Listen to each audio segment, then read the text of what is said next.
International day of पिस असमियानि जों बेखौ बुंनो हायो जे विश्व शान्तिनि दिन दिनै जों बेखौ पालन खालामनायनि ओंथियानो जाबाय गासैबो पृथिबियाव गासैबो समाजाव गासैबो देशआव जेन मानसिया गोजोनै थासारि मोननो थानो हायो बेनि थाखायनो बे दिनखौ पालन खालामनाय जायो।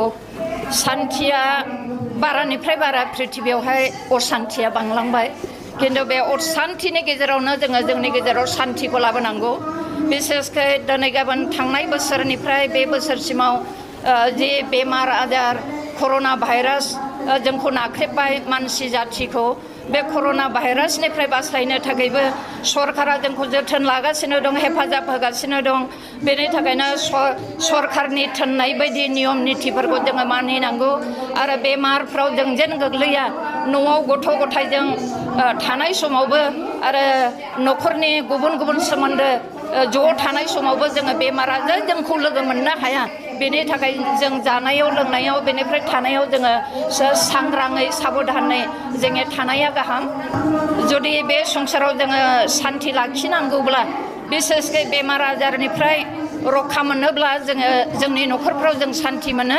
बेनि थाखायनो न'खरखौ जोङो बेमारनिफ्राय बासायनानै दोननो थाखाय जे मबे बिसयाव जोङो बेमाराव गोग्लैगोन बे बिसयनिफ्राय जोङो गोजानाव थानांगौ आरो बिसेसकै अशान्तिया जोंनि फैयो निसा जुक्त जानाय लोंनायनिफ्राय। बेनि थाखायनो बिसेसकै जोङो जोंनि न'खरफोरखौ निसा जुक्त जानाय लोंनायनिफ्राय जोङो गोजानाव दोननो जोङो नाजानांगौ। मानसि जानानै हयथ' निसा जानाय लोंनायाबो सर' जाबाय बेनि थाखायनो बे सर'निफ्राय गावबागाव न'खरखौ गावबागाव न'खरनि फिसाफोरखौ बोरै बासायनानै दोननो हागोन बेखौहाय जोङो नाजानाया जोबोद गाहाम। बे 2021-2022 मायथाइनि थाखाय बेंटल कलेजाव बर' बिफाननि MA कर्सनि थाखाय 16 अक्ट'निफ्राय 30 अक्ट'सिम अनलाइन एडमिशन लानाय जागोन। बांसिन मोनथिनो थाखाय कलेजनि वेबसाइट www.bentolcollege.ac.in आव नायनो हागोन। प्रग्रामनि गेजेरजों जोङो गुबुन मोनसे बिसयफोर लानानै रायलायाखै जोङो शान्तिनि बिसयैनो बोरै जोंनि गेजेरावहाय शान्ति लाखिगोन बेनि थाखायनो जों रायलायगासिनो दं। ओमफ्राय जात जातिनि गेजेराव धोरोमनि गेजेराव सासे मानसियाल' शान्तिखौ लाबोनो सेस्था खालामोब्ला बेयो फैमाल जागोन।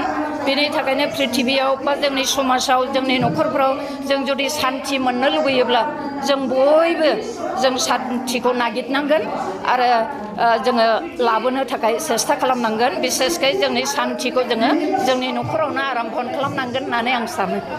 মানে আজি বিশ্ব শান্তি দিৱস সেই উপলক্ষে আমি IGT কলেজৰ পৰা 2013 পৰা আমি এইটো কৰি আছে পূজাকৰ্মে আমি প্ৰতি বছৰে কৰি আছোঁ।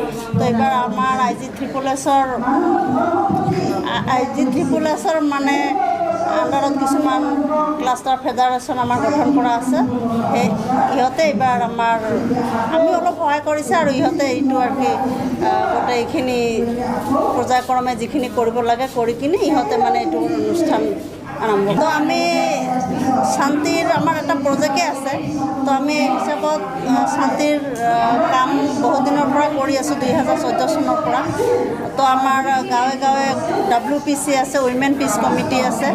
তো আমি বহুতখিনি মানে ধৰক স্পৰ্টছ বা international peace day international women's day এইবিলাক মানে আমি আগৰ পৰাই কৰি আছোঁ আৰু এইবিলাকৰ জৰিয়তে আমাৰ অঞ্চলত মানে উইমেনৰ জৰিয়তে মহিলাসকলৰ জৰিয়তে আমি লাহে লাহে পিচ আনিবলৈ সক্ষম হৈছোঁ আৰু আমাৰ এই অঞ্চলত বৰ্তমানলৈ অলপ মানে শান্তি বুলি আমি ক'ব পাৰোঁ।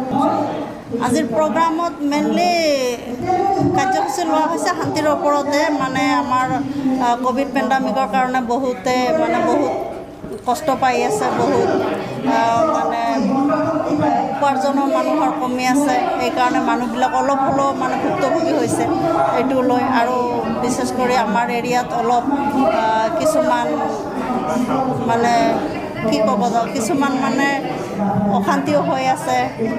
কোনে কোনে উপস্থিত আছে? ইয়াত আমাৰ উইমেনৰ পৰা আছে আৰু কি আমাৰ ফেডাৰেশ্যনৰ প্ৰেচিডেণ্ট ছেক্ৰেটাৰী আৰু আমাৰ ওচৰে এডভাইজাৰ আছে আৰু আমাৰ ওচৰে পাঁজৰে গণ্যমান্য ব্যক্তিসকল আছে।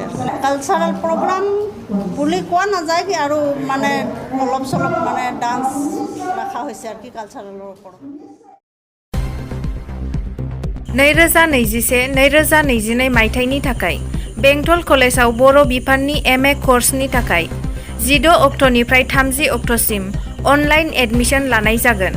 बांसिन मोनथिनो थाखाय कलेजनि वेबसाइट www.bentolcollege.ac.in आव नायनो हागोन।